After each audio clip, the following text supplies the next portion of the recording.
Сәлеметсіздер ме оқушылар? 81-ші сабақ жұрнақ пен жалғау. Бүгінгі сабақта сіздер жұрнақ пен жалғауды ажыратуды үйренесіздер. 72-ші жаттығу тақырыбына қарап нұсқаулық мазмұнын болжа және түсініп оқы. Денің сау болсын десең, ең алдымен үйге таза ауа көп кірсін. Күннің сәулесі түсіп тұрсын. Сау болу үшін таза ауа, күннің шуағы керек екенін ұмытпа.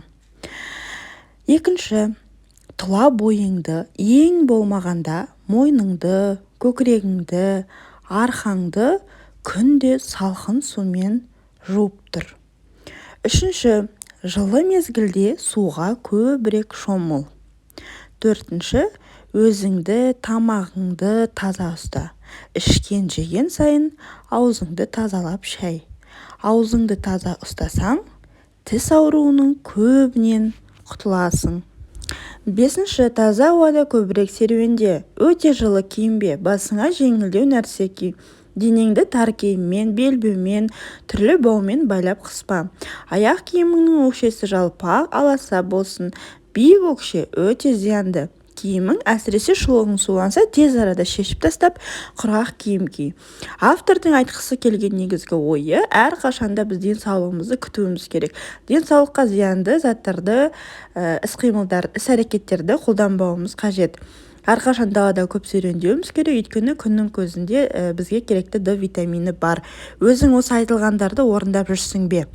Нұсқаулықтың бірінші бөлігін көшіріп жазып, заттың атын білдіретін сөздерді сөз құрамына қарай талдаймыз. Бізде бұл жерде заттың атын білдіретін сөздер: үйге, күннің сәулесі, сумен тіс. Үйге үй түбірі, ге жалғау, яғни төртбұрышты. Күннің күн түбірі, нің жалғау. Сәулесі сәуле түбірі, с жалғау. Сумен су түбірі, мен жалғау. Тіс түбірі, бұл жерде қосымшасы жоқ. 73-ші жаттығу өлеңді көшіріп аламыз. Одан кейін ішінде қарамен жазылған сөздер: ізгіліктен, жүрегімнен, адамдарды деген сөздің сөз құрамына қарай талдаймыз. Ізгіліктен, яғни түбірі ізгі, лік жұрнақ, тен жалғау. Жүрек түбіріімнен жалғау. Адам түбірі дар жалғау, ды жалғау.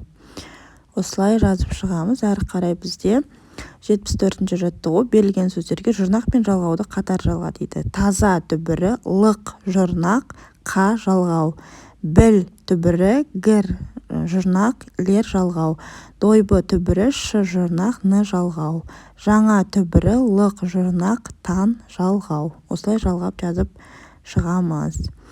Әрі қарай ережемен танысамыз. Түбір сөзге жұрнақ та жалғау да жалғана береді. Алдымен жұрнақ жалғанады, содан кейін жалғау жалғанады. Мысалы, хоккей деген түбір сөзге ш деген жұрнақты жалғасақ, заттан адамға айналып кетеді де, ге деген жалғау болады. Өйткені біз хоккейшіге деп әлі адам туралы айтып тұрамыз. Хоккейшінің хоккей түбірі зат, ш жалғаған кезде бізде адамға айналып кетті хоккейші. Нің деген әлі адам туралы айтып тұрмыз, сондықтан ол нің деген жалғау болады. Осылай сөздерге жұрнақ жалғаймыз, кейін жалғау жалғаймыз. Сөйтіп сөз мағынасы өзгерген өзгермегеніне қарай сөз құрамына талдаймыз. 75-ші жаттығу шығармашылық үзіліс. Деніңнің сау болуы үшін өзіңе байланысты. Деніңнің сау болуы өзіңе байланысты тақырыбында пікір таласқа қатыс. Ол үшін төмендегі талаптарды басшылыққа ал дейді. Бірінші, өз пікіріңе нақты дәлел келтір. Екінші, пікіріңнің дұрыстығына басқаларды сендіре біл. Яғни пікірсайыста сенің пікіріңе барлығы сене алу керек, және ол дұрыс екенін сен барлығына дәлелдей алуың қажет.